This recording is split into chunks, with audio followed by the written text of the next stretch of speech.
Well, kiddos, I'm going to have to replace the motor today. It's a condensing motor, condensing fan motor. If you'll notice, it's solid. There's no air hose or anything in the motor itself. Fan blade, this is the unit on the outside. This is a condenser. And we're replacing this motor. It's gone out. So we're going to have to, we're also changing out the contactor right here. This is a contactor. We're also changing out the capacitor, because when you usually change out the motor, you want to change those items out because you don't want to burn up the new device by using old parts. There'll be more video as we go through this process. Right now I'm in the process of taking the bolts out right here, and I've already taken the ones out here, and I'm going to lift this up and disconnect all the wires to the contactor and remove the contactor and the capacitor. So before you begin, the first thing you need to do is turn the power off. This is the breaker panel. When you open it up, pull this out, you notice it says off, so I've already done it. But if I flipped it over, that would say on. That means the power is to it, but I turned it off, right? When you're replacing the contactor, it's easier to put the new one in and pull the old one back and put the new one in, and just take each wire over and transpose it over from the old contactor. That's much easier, so you won't forget how it's wired. Me, I could probably gut it and put it back together, but I want you to see how it's the easy way and the proper way of doing it, alright? Okay. On the contactor, the two yellow wires here are the coil wires. This is what engages and disengages the contact. This is the passing power devices. This is one side of the passing power, and it's by itself, and this is the other side of the passing power by itself. And this side, you'll notice they color coded it. We'll have red on this side, the main power coming in red, and then this is powering whatever it's red is controlling.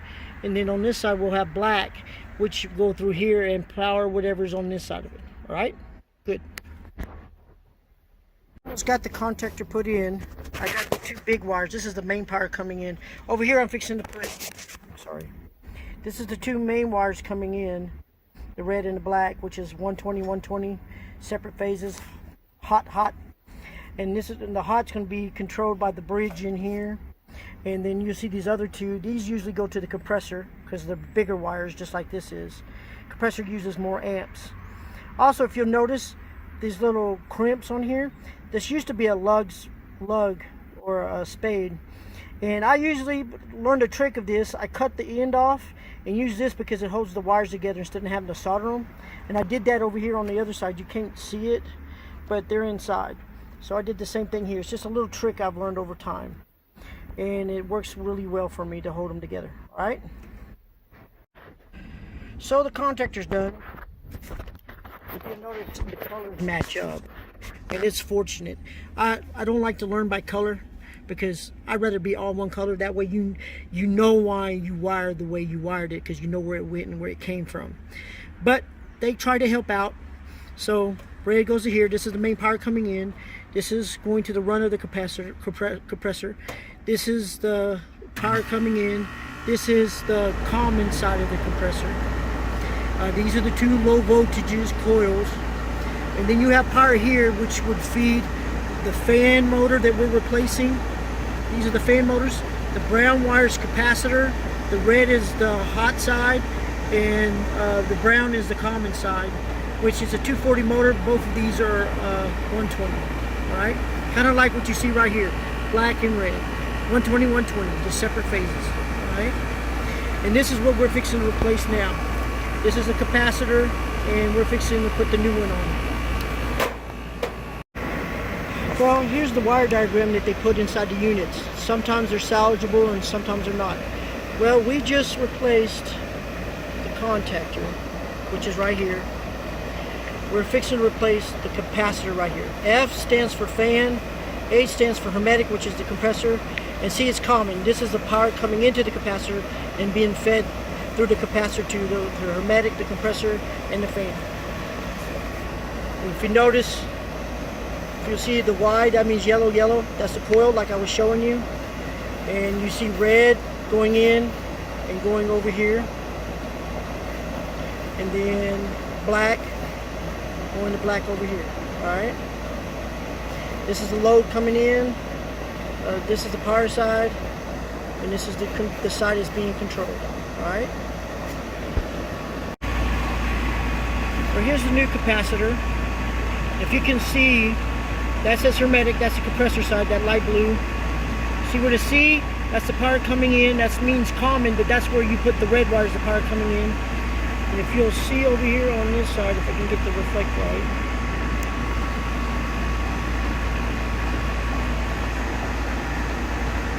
It says fan. And you see it's the brown wire, which goes to the fan motor that we're replacing, right? And if you look on the label, you'll see 55 plus 7.5 MFD. That means 55 microfarads for the compressor and 7.5 microfarads for the fan motor. You see that 440? You get a lot of voltage feedback, so the capacitor has to be able to take the feedback. A lot of times I put 330, but 440 to me is safer, and it doesn't matter. It just means it handles a lot more current, right? Oh, the capacitor's in place. Sometimes you have to modify to get it to stay. The contactor's in place. So now we're fixing to replace this fan. Well, replacing the fan, the hardest part sometimes is the blade. If you see right here, this little nut holds it in place, and if you can see, there's a flat part. That bolt goes into that to hold that blade in place. Only easy way to do it a lot of times is blade puller, but most of the time if it's been oiled and protected, you can use a crescent wrench first to take it loose, and then you can get underneath here and get a hold of that flat side and hold the blade, and you can work it loose. Alright, so that's where I'm fixing to take off, is the blade. But lucky for me, the blade was real easy to come off. It was protected, it wasn't rusted on or anything. So this is all I had to do, and then I can take the motor off and dispose of it, because we don't need the motor anymore. You take this motor off, one, you don't want to let the motor fall off this into the unit, because you could knock a hole in the coil or something like that down inside here. If you'll see inside here, you'll see the wires for the compressor. You see the compressor, all right? We're fixing to put this new one on. I haven't got it out of the box yet, but I just wanted to tell you about, when you're taking this motor, the screws off the motor, you got to hold it, because if you don't, it'll fall inside and do some damage, right? And you don't want to do that, because you'll have to pay for it, because you're the one working on it. If you'll notice, here's the new motor. If you'll notice how long that shaft is, we're going to have to cut that off, and I'll show you how to do that. You notice it comes with some new screws. I try to use original, because the manufacturer best knows how things to be installed on it. So most part, I'll probably keep these and put the original ones on. Okay, and once you take this off, you'll see the foam. If you'll notice, these are long. I'll show you a trick how to take those off, but first you got to make sure you're mounted and have everything put in, and then I'll show you how to break it flush. Okay, and here's the wires. This is a universal motor, so you see these two sets, the yellow and purple. This is what changes the direction of the motor.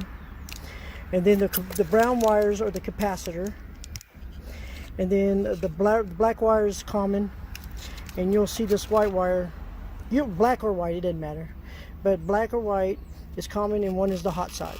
And remember, usually black is the hot and white is the common. Okay, and this one here is the safety ground that we always talk about in class. This is the one that protects you, so you need to make sure you mount that to the frame of the unit. Okay, and if you'll notice, I'm at my tailgate. It's easier to install it over here away from the unit, and that's what I'm going to do, and I'll take you through it step by step. All right, now I have the motor out. You'll notice these 4 holes and these 4 sticking out the back. That's going to go in those four holes, but you need to make sure this is oriented towards the electrical box on the unit, because if not, you're going to have to maneuver wires around when it's easier just to put it back the way they had it. All right, so you'll notice these are sticking out. We're going to put these in, which is going to hold the motor in place on the top. This is going to be This is that top side, and this is on the inside, and the other side is the inside of the unit. Okay. Well, if you notice, I had to use the new nuts because the old ones, these threads is smaller than the nut, but I'm still using the original because I needed to help hold it on this frame. But I used the new ones to go with it to help tighten it down. If you'll notice, there's still some left over. Get the 1/4 inch, is usually the red one, 1/4 inch nut driver. You'll see inside there's a deep well in there. You can take it, put it over the hole, and you can work it loose and break off the bolt. But in this case, it's not deep, it's not small enough. So I can take a pair of pliers and just go back and forth and break off the head.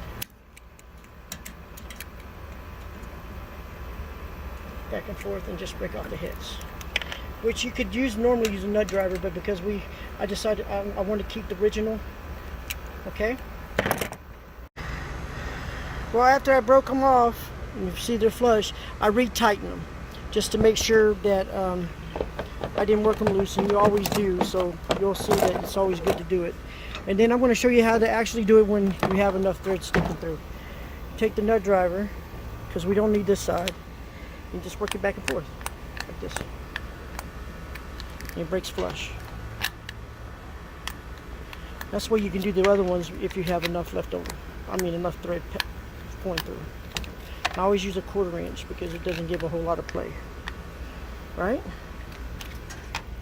And again, like I said, always check the tightness of them. Make sure we're tight. Right? In this case it was 11/32, not 3/8. Alright? You don't want to over tighten it neither because you can mess the inside up. Alright? So that's, the motor's on. We got to stick these to the top because we have to set that after we get done getting it running to see which way the blade's turning. Alright? Well, if you'll notice, these came with it for the capacitors. If you'll notice on the wires, see the brown wires? They have spade connectors, but if you notice the main wires do not. Because sometimes some people hook them up like in the lug part of it, but I don't. I put spades on them, just like they did on here. So I always keep a tray, and I got different components, electrical components and stuff on one side, and on the other side I have soldering stuff. And in this case, high temperature spade connectors is what we're going to be using, and I'm going to put them on prior before taking them over there because it makes it easier to do it here, right? Also remember, you're only as good as the set of tools that you buy, and I always buy quality tools like Rigid. I'm not advertising for Rigid because there's good tools out there too. And as soon as they start making American tools, I'll start purchasing them and get rid of this China-made stuff. But these are good tools. I've been doing this a long time, and I know what tools I need to bring with me. And one of them is a grinder because it's really hard to cut that shaft off with a lot of times you have to use a file or something, or a hacksaw, and this makes fast work of it. And just remember, you charge by an hour, and the more jobs you get done in an hour, the more money you make. And if you want to get the job quickly done, you need to bring the right tools. Okay, you'll notice that this has two flat sides. Just pick one, and I always put my hand underneath it and space it away from the motor about that much. Right? Make sure, in a minute I'll make sure I'm clear, and I'm going to tighten that nut down on that flat side, and you see how much of that shaft sticking through? We got to cut that off. All right. One thing you want to make sure is it spins freely. It turns real easy, and you make sure it's not rubbing anything. Now, the reason why the shaft is long because it determines how far down it goes inside the well. It needs to stay in that tunnel inside the unit, which I'll point out in a little bit. All right. And this needs to be really tightened down where it goes into the metal, so this never goes up and down on it, okay? Also, if you'll see the yellow and purple wire, I stick it through right there, and then I'm going to strap it down so I have access to it. But you don't want it to fall in and get in the blade, just like this here. We're going to put the same component that was on it to keep the wire on the frame, on the mount, and keep it where it won't fall into the blade, because you don't want to hit the blade, because the blade will chop it in half. Okay, so you're going to see where we just cut it off. Here's the piece of shaft. It's a clean cut, it's pretty, and it's real easy when you use the right tool. It doesn't take but a second, and you don't take any damages or ruining the bearings inside there. A lot of people use a hacksaw and they work them back and forth, and they ruin the bearings in here, and that motor goes out real fast. Okay, we don't want that to happen. All right. Also, to get used to this, you need to also take pictures of the nameplate, so you'll always have all the information you need. And a lot of times they give you the wiring on the nameplate as well. So if you ever have to replace this motor, you have all that information at your access. Okay. Okay, I got the motor on. I got the wire. You see this right here, this gray thing here? This is where the wire is to protect it, keep it falling down into the blade. I never waste anything. I keep old thermostat wiring to use as strapping to hold things on. And you notice I got the purple wire strapped up here, so make sure it doesn't fall in there and get in there. Where, if you notice, I haven't connected this just yet. So I'm going to pick one of these nuts, probably the cleanest one, and take it off and put this on, and then tighten it back down on it, which gives me that safety ground that we talked about. So I'm now ready to put it on. I got everything on there, got it strapped, I got the safety on, I got my spade connectors on, I got my blade on, I got it pointing up the right direction, I cut the shaft off, I've got it spaced away from the motor to the correct distance.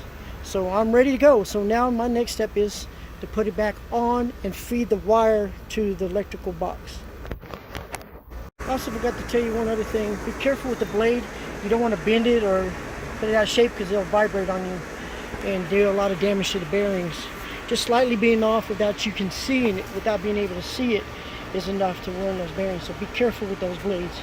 Don't bend them, don't lean it on anything, okay? I have it in. I fed the wires through the hole right here that it was provided. It came out down here, and then I'm going to wire it up, okay? And I got to replace this, because that's where the old fan was plugged into. So now we got to do our own. And when you put new parts on, it's not always the same as the original. So you got to learn how to modify. Okay, I don't know if you can see the pitch of the fan blades. They're pitched like this. So that means that blade is going to turn this direction. I can tell by the pitch, okay? And let's see what direction it's turning. So it's going the wrong direction. So we're going to take those purple wires and put yellow to purple and mix them. Put yellow to purple for both of them.